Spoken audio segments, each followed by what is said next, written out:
just was mad and drinking all the time and raging. And I said, and this isn't working. And I just found my peace one day, and I woke up. I quit my job. I quit living up there, and I moved into the mission, and I started doing my business. I'm a handyman. I do whatever people will willing to pay me to do. Pull weeds. I build stuff. You know, whatever they need, I do. I work for them. Not all of them know, but the ones I work for pretty steady and know, they know that I'm homeless, and it doesn't make a difference because of what I do and how I represent myself. You know, so that's why I don't really consider it homeless. I mean, because if I really put my foot down, I could go and get a place, rent it, have the money, but it's expensive. And I don't really have a respect for money, you know. So I go and if I got money, I help people out. I do this, you know. If they need it, I'm there for them, you know. And I'm trying to set some examples and I let people know, look what I can do. The same boat as you can work, you can do this stuff, you know. And you know, and get your community and help each other. Sometimes it's tough.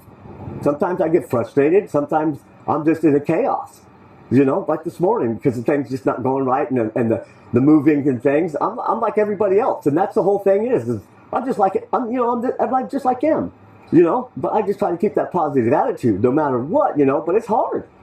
But I work it and I put people there, and that's what I do. I got people I talk to. You know, and I let them know how I'm feeling. And now they're starting, my friends, now they're asking me, like I asked them, and it's infectious. So you're taking care of each other. You're looking out, you know, and if you're down, they try to do you cheer up. The other day, I'm so busy all the time, and my friend tricked me and got me to sit down and relax and chill, and she did it on purpose because she knows that I get like that, and she did that. And then my day went better, you know, and, you know, because I get so busy, and then I thanked her so much for it, you know. And she just laughed and she said, yeah, I know. You know, people need people. You know, and out here, especially when it's tough, they need somebody that's positive and more uplifting, you know. You got to practice being happy. You got to practice being positive. You know what I mean? If you don't do that, you don't have it. And I'm positive most of the time, 70% of the time.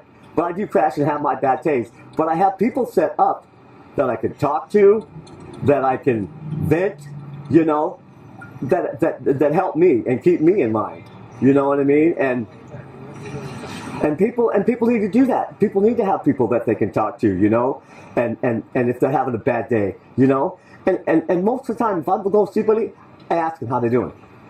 You know, hey, how are you doing today? And then I might ask again because they don't always right off the bat say something, you know. But I have pretty good instincts and I can tell. And a lot of times I show up ahead of time and knowing already that there's something wrong, you know, because I pay attention to my friends, you know. And so we get to, and you start getting a rapport. To be out here and get to know people, you need to be out and about in them and get to know them, you know what I mean? And then they get some trust, and then they will talk to you, you know? And you don't try to make them into something. You just try to be, you know what I mean? What I would suggest is if their community, if they get out and maybe go out and talk to them, and not try to change them, just go out and stop and have a conversation. And then maybe take a walk again and have another conversation and get to know that person, you know, and get to know a few of them and walk around and say hello. And then pretty soon you do that for a while and you come and see that person and you stop and say hello, you're starting to build something. And you could change his life and it's going to change yours. And they'll be blessed because they're out walking around, they're out getting to know their community, and they're actually out there helping somebody without really realizing it, you know, and it comes around, you know, that comes back to you.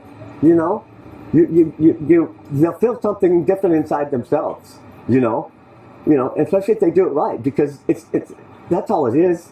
And I tell you, if the community, people got more community involved like that, you'd have less homeless. And here's the thing: the most important thing is God opens those doors to have those things. You know, He puts you in the places you need to be, or opens, or put an inkling on your heart that you need to stop and talk to that person. You know, and I do that so consistently.